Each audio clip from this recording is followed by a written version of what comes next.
ആണ്ടുവട്ടത്തിലെ 22-ാം ഞായർ. ഇന്നത്തെ സുവിശേഷത്തിൽ യേശുനാഥൻ കുരിശു വഹിച്ച് തന്നെ പിൻചെല്ലണമെന്ന് തൻ്റെ ശിഷ്യന്മാരോട് ആഹ്വാനം ചെയ്യുകയാണ്. ജീവിതത്തിൻ്റെ സ്ഥായിയായ ഭാവങ്ങളിൽ ഒന്ന് നൊമ്പരമാണ്. പല രീതികളിലും നൊമ്പരങ്ങൾ നമ്മെ വേട്ടയാടാറുണ്ട്. രോഗപീഡന രൂപത്തിൽ അത് നമ്മെ തളർത്താറുണ്ട്. മറ്റു ചിലപ്പോൾ സാമ്പത്തിക ഞെരുക്കത്തിൻ്റെ രൂപത്തിൽ അത് നമ്മെ കഷ്ടപ്പെടുത്താറുണ്ട്. വേറെ ചില അവസരങ്ങളിൽ ബന്ധങ്ങളിൽ നിന്ന് അകന്നു പോവുകയും മാനസികമായ സംഘർഷത്തിൽ എത്തപ്പെടുകയും ചെയ്യുന്ന അവസ്ഥാന്തരങ്ങൾ നമ്മിൽ സൃഷ്ടിക്കുകയും ചെയ്യാറുണ്ട്. ഇങ്ങനെ പല രീതിയിലും പല സാഹചര്യങ്ങളിലും ദുഃഖദുരിതങ്ങൾ നമ്മെ വേട്ടയാടുമ്പോൾ ജീവിതം അർത്ഥരഹിതമാണ് എന്നുള്ള ചിന്തയിൽ എത്തപ്പെടാനും മതി. ചിലപ്പോഴെങ്കിലുമൊക്കെ നിരാശയിലേക്കും പിന്നെ മരണത്തിലേക്കുമൊക്കെ അത് വഴിമാറിയെന്ന് വരാം. പല മതങ്ങളും ഇപ്രകാരം ദുഃഖദുരിതങ്ങൾ ഉണ്ടാകുമ്പോൾ അവയെ എങ്ങനെ അതിജീവിക്കാമെന്നതിനെക്കുറിച്ചുള്ള മാർഗങ്ങളാണ് പഠിപ്പിക്കുന്നത്. ജീവിതത്തിൽ നിന്ന് അവയെ പറിച്ചു നടുവാനുള്ള രീതികൾ അഭ്യസിപ്പിക്കുകയും ചെയ്യുന്ന പ്രത്യയശാസ്ത്രങ്ങളും നിലവിലുണ്ട്. എന്നാൽ കർത്താവായ യേശുക്രിസ്തു ജീവിതത്തിലുണ്ടാകുന്ന ദുഃഖദുരിതങ്ങളെയും വേദനകളെയും ഒക്കെ എപ്രകാരം സമചിത്തതയോടെ സ്വീകരിച്ചുകൊണ്ട് ജീവിതത്തിൽ വിജയം കൈവരിക്കാമെന്ന് നമ്മെ പഠിപ്പിക്കുകയാണ്.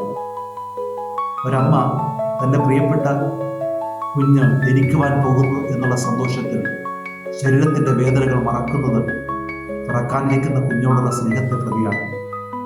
ഒരു പിതാവ് രാവിലെ മുതൽ വൈകുന്നേരം വരെ പാടത്ത് പണി ചെയ്ത് അധ്വാനിക്കുന്നത് തൻ്റെ പ്രിയപ്പെട്ടവരോടുള്ള സ്നേഹത്തെ പ്രതിയാണ്.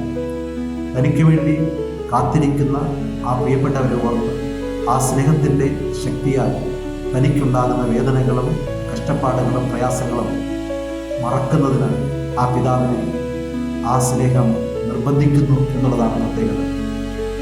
മനുഷ്യജീവിതത്തിൽ നാം പരിശോധിക്കുമ്പോൾ സ്നേഹത്തിന് നാം നൽകുന്ന വിലയാണ് കുരിശ് എന്ന് കാണുവാൻ കഴിയും. സ്നേഹത്തിന് വിലയായി നൽകുന്ന കുരിശ് ജീവിതത്തിൻ്റെ ഭാഗമായി മാറുമ്പോൾ ആ സ്നേഹം നമ്മെ ഭരിച്ചു തുടങ്ങും. സ്നേഹം നമ്മെ ഭരിക്കുമ്പോൾ വേദന അല്ലാത്തൊരവസ്ഥയിൽ നമ്മെ എത്തിക്കും. കാൽവരി മലയുടെ നിറകയിൽ കുരിശ് വഹിച്ച് പ്രാണൻ പിടിഞ്ഞ് നമ്മുടെ കർത്താവായ യേശുക്രിസ്തുവിനെ നയിച്ചത് ലോകത്തോടുള്ള സ്നേഹമായിരുന്നു. ആ സ്നേഹം ശക്തമായ അനുഭൂതിയായി ഉള്ളിൽ നിറഞ്ഞപ്പോൾ പ്രതിബന്ധങ്ങളെ അതിജീവിക്കാനുള്ള ശക്തിയായി ദൈവത്തിൽ നിറഞ്ഞു നിന്നു എന്ന് നമുക്ക് മനസ്സിലാക്കാൻ കഴിയും. ഇന്നത്തെ വായനകളൊക്കെയും ഇപ്രകാരം ജീവിതത്തിലുണ്ടാകുന്ന ദുഃഖദുരിതങ്ങളെ എങ്ങനെ അതിജീവിക്കാമെന്നുള്ള പ്രബോധനങ്ങളാണ് നമുക്ക് നൽകുന്നത്. ഒന്നാമത്തെ വായനയിൽ നാം ജെറമ്യാസ് പ്രവാചകനെ കണ്ടുമുട്ടുന്നു. ജെറമ്യാസ് പ്രവാചകൻ ഇസ്രായേൽ ജനങ്ങളെ പ്രബോധിപ്പിക്കുകയാണ്. അവരുടെ ലോകമാർഗങ്ങളെ ഉപേക്ഷിച്ച് ദൈവസ്വരം കേട്ട് ദൈവത്തിലേക്ക് മടങ്ങി വരുവാൻ വേണ്ടിയാണ് പ്രവാചകൻ അവരെ പ്രബോധിപ്പിക്കുന്നത്. അവർ ദൈവത്തെ മറന്ന് ലോകത്തിൻ്റെ മാർഗത്തിൽ ജീവിക്കുമ്പോൾ സ്വാഭാവികമായിട്ടും അവരിലേക്ക് കടന്നു വരുവാൻ സാധ്യതയുള്ള അനിഷ്ടങ്ങളെക്കുറിച്ച് വിനാശങ്ങളെക്കുറിച്ച് പ്രവാചകൻ പ്രവചിക്കുന്നു. ആ ആപത്തുകളെക്കുറിച്ച് മുന്നറിയിപ്പ് നൽകിക്കൊണ്ട് നാശത്തെ മുൻകൂട്ടി പ്രവചിക്കുകയാണ് പ്രവാചകൻ.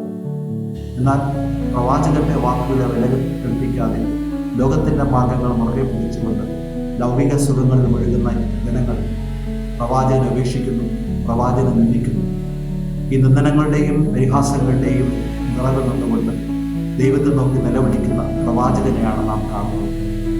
ഈ പ്രവാചകൻ ജനങ്ങളിൽ നിന്ന് ഒറ്റപ്പെട്ട് നിസ്സഹായയുടെ അവസ്ഥയിലെത്തുമ്പോഴും തൻ്റെ ഉള്ളിൽ അനുഭവിക്കുന്ന വചനത്തിൻ്റെ സാന്ത്വനമായ ഭാവത്തെക്കുറിച്ച് ബോധവാനാകുകയാണ്.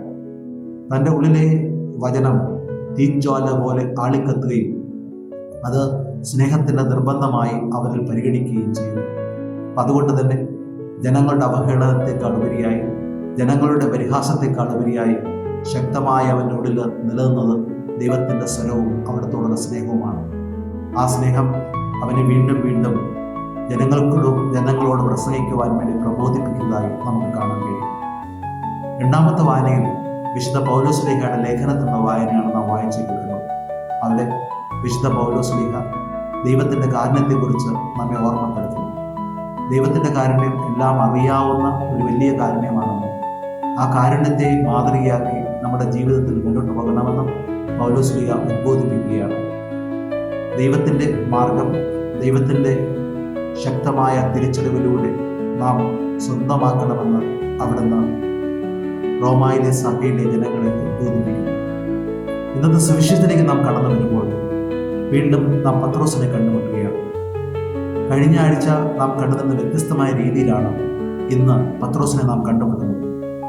കഴിഞ്ഞ ആഴ്ച പത്രോസ് യേശുക്രിസ്തു ആരാണെന്നും അവിടുത്തെ അസ്തിത്വത്തിൻ്റെ പ്രത്യേകത എന്താണെന്നും പ്രഖ്യാപിച്ചപ്പോൾ യേശുനാഥൻ പത്രോസിനെ അഭിനന്ദിക്കുകയും പത്രോസിൻ്റെ വിശ്വാസ പ്രഖ്യാപനത്തെ അംഗീകരിക്കുകയും ചെയ്ത സംഭവം നമുക്ക് സുപരിചിതമാണ്. ആ വിശ്വാസത്തിൻ്റെ അടിസ്ഥാനത്തിൽ പത്രോസിനെ പാറയായി കരുതുകയും ആ പാറമേൽ പണിയുന്ന സഭയുടെ താക്കോലുകൾ അദ്ദേഹത്തെ ഏൽപ്പിക്കുകയും ചെയ്തു. അതേ തുടർന്ന് യേശുനാഥൻ താൻ സഹിക്കുവാനിരിക്കുന്നതിനെക്കുറിച്ച് പറയുകയാണ്.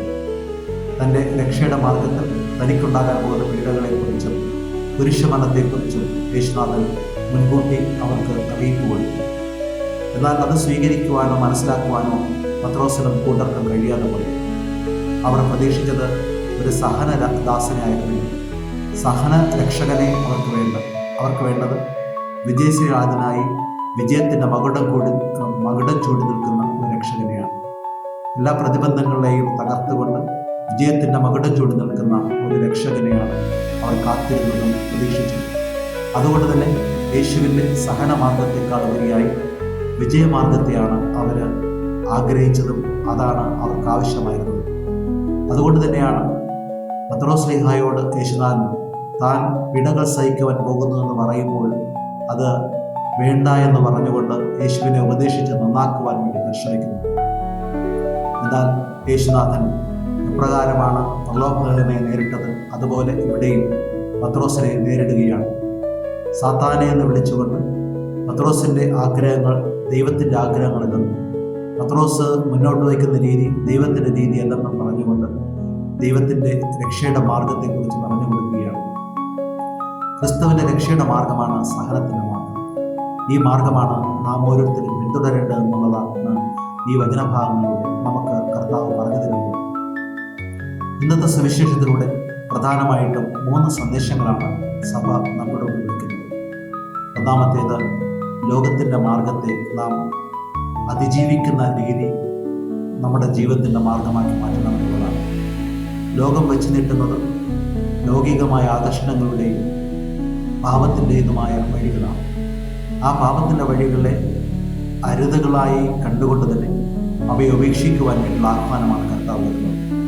അരുതുകളായി കണ്ടുകൊണ്ട് അവയ്ക്ക് വിരുദ്ധമായ നിലപാടുകൾ എടുക്കണം. അവയോട് വേണ്ട എന്ന് പറഞ്ഞുകൊണ്ട് അവയിൽ നിന്ന് ഓടിയകലുവാൻ നമുക്ക് കഴിയണം. യേശുനാഥൻ കാണിച്ചിരുന്ന മാർഗം അത് രക്ഷയുടെ മാർഗമാണെന്നും സഹനത്തിൻ്റെ മാർഗമാണെന്നും തിരിച്ചറിഞ്ഞുകൊണ്ട് അതിനെ സ്വീകരിക്കുകയും ലോകസുഖങ്ങളുടെയും പാപത്തിൻ്റെയും വഴികളെ പൂർണ്ണമായും വിട്ടുപേക്ഷിക്കുകയും ചെയ്യണമെന്നുള്ള വലിയൊരു സന്ദേശമാണ് കർത്താവ് തരുന്നത്. ലോകത്തിൻ്റെ മുന്നിൽ ദൈവം വച്ച് നീട്ടുന്ന അരുതുകളെ ജീവിതത്തിൻ്റെ മാർഗമായി സ്വീകരിക്കുവാനും ആ അരുതുകളോട് വിരുദ്ധ നിലപാടുകൾ എടുക്കാതെ ആ അരുതുകളായി കണ്ടുകൊണ്ട് തന്നെ ജീവിതത്തെ മുന്നോട്ട് കൊണ്ടുപോകണമെന്നുള്ള വലിയൊരു സന്ദേശം അവർ തരുന്നു. ഈ സന്ദേശം നാം ഏറ്റെടുക്കുമ്പോൾ തീർച്ചയായും ലോകത്തിൻ്റെ മാർഗത്തെക്കാളുപരി യേശുവിൻ്റെ സഹനമാർഗം നമ്മുടെ ജീവിതത്തിൻ്റെ പാതയായിട്ട് മാറും എന്നുള്ളതാണ് അവിടുന്ന് നമ്മുടെ മുമ്പിൽ വയ്ക്കുന്ന വാഗ്ദാനവും ആശ്വാസവും.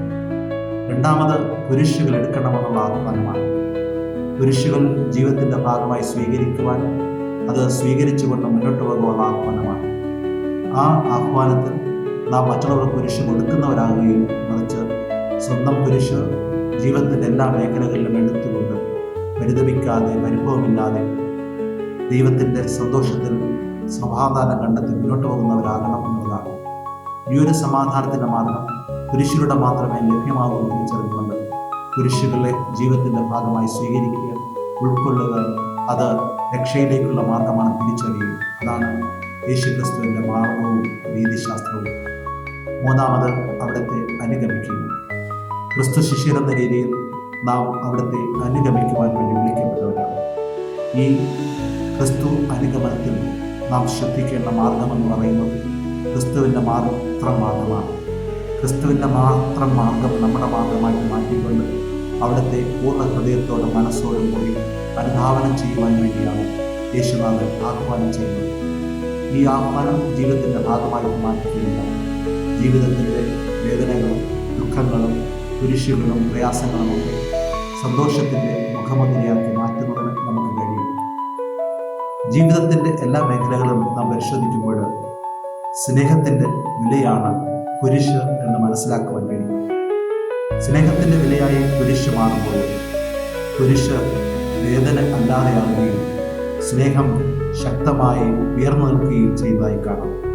അത് ജീവിതത്തിൻ്റെ എല്ലാ മേഖലകളെയും ആകർഷിച്ച് മുന്നോട്ട് ആനയിക്കുന്നതിനുള്ള ശക്തമായ ആകർഷക ശക്തിയായിട്ട് ഒരു വ്യക്തിയിൽ രൂപപ്പെടുകയും ചെയ്യുന്നു. യേശുനാഥൻ നമുക്ക് നൽകുന്ന ശക്തമായ പാഠം തൻ്റെ തന്നെ ജീവിതമാണ്.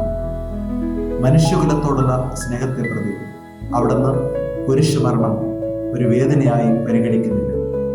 ആ വേദനകളെ സന്തോഷത്തിൻ്റെ നിമിഷങ്ങളാക്കി മാറ്റിക്കൊണ്ട് കാൽവരിയുടെ മലയിൽ അവിടുന്ന് ജീവൻ മുഴുവൻ വിട്ടുകൊടുത്തുകൊണ്ട് ലോകരക്ഷ സാർത്ഥകമാക്കി മാറ്റി. അതിന് പ്രചോദകമായി മാറിയത് ലോകത്തോടുള്ള സ്നേഹമായിരുന്നു. ആ സ്നേഹത്തിൻ്റെ വിലയാണ് കുരിശായി അവിടുത്തെ മുമ്പിൽ നിലകൊള്ളുന്നത്. ഈ വില തന്നെയാണ് ഓരോ ക്രൈസ്തവ ജീവിതത്തിലും ശക്തമായി നിലപാടുകളെടുത്ത് മുന്നോട്ട് പോകുവാൻ വേണ്ടി വ്യക്തിയെ പ്രേരിപ്പിക്കേണ്ടത്. ഈ പ്രേരണയാണ് മനുഷ്യ ജീവിതത്തിൻ്റെ ശക്തിയായി മാറേണ്ടത്.